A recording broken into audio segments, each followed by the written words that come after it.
오늘 말씀에도요, 이 생명을 살리는 일에 굉장히 적극적인 여인들에 대한 이야기가 소개되고 있습니다.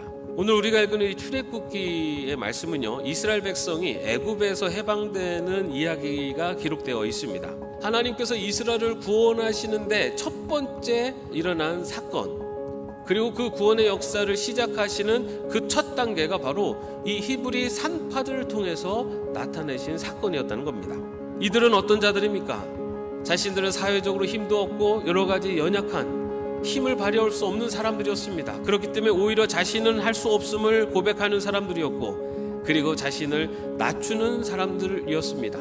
하나님께서는 하나님의 사역을 바로 그러한 사람들을 통해서 이루어 가시는 것을 보여주고 있습니다. 약하고 약한 이 히브리 산파들이 하나님의 이스라엘을 구원하시는 구원 사역의 그 첫 단추를 열 수 있었던 이유는 무엇일까요? 여러분, 산파는 어떤 사람들입니까? 생명을 구하는, 생명을 탄생시키는 역할이 이 산파의 자리입니다. 이 세상에 처음 생명이 태어나면 그 탯줄을 잘라주고 그 피 묻은 몸을 닦아서 그 생명을 딱 엄마의 품에 안겨주는, 생명을 살리는 역할을 하는 사람들이 바로 산파들입니다. 그런데 오늘 애굽 왕은 그들에게 이제는 이 태어나는 사내 아이를 죽이라고 명령하고 있습니다. 그 명령을 따르지 않으면 자신들이 죽을 위험에 처하게 됩니다. 오늘 말씀에서 이 히브리 산파들은요, 생명을 살리는 자리, 생명을 죽이는 자리, 그 경계선에 서 있는 것입니다.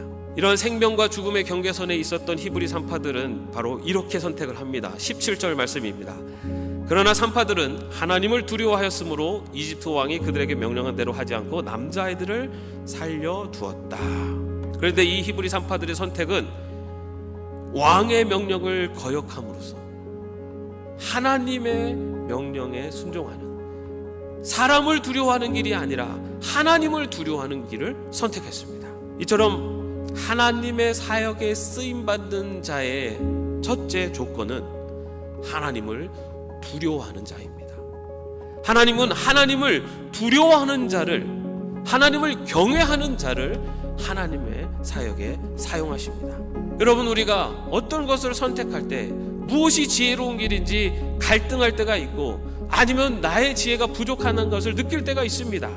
그럴 때 여러분, 가장 지혜로운 길은 하나님이 기뻐하시는 길인가, 하나님이 원하시는 길인가, 이 길을 선택하는 것이 가장 지혜로운 길을 선택하는 것입니다.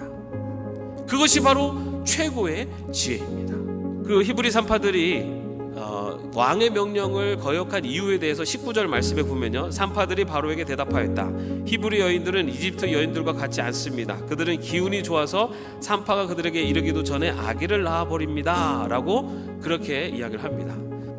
산파들이 늦게 도착하는 시스템을 구축해서 산파들도 보호하고, 그리고 태어나는 아이도 보호하는 그러한 정책을 이 두 사람이 만들지 않았겠느냐라고 그렇게 보고 있습니다.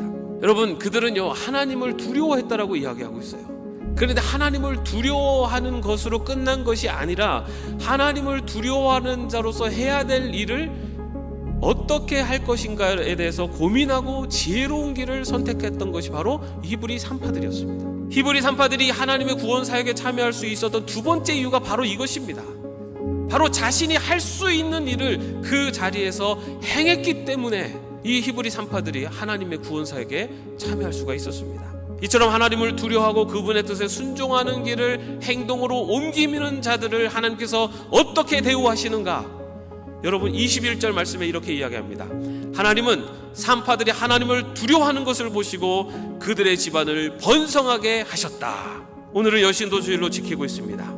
오늘날 여성들의 여러 다양한 자리에 있습니다. 어쩌면 여성들의 자리는 생명을 살리는, 그리고 생명과 죽음의 경계선, 또 하나님을 따를 것이냐 세상을 따를 것이냐라고 하는 경계선에 있다고도 할 수가 있습니다.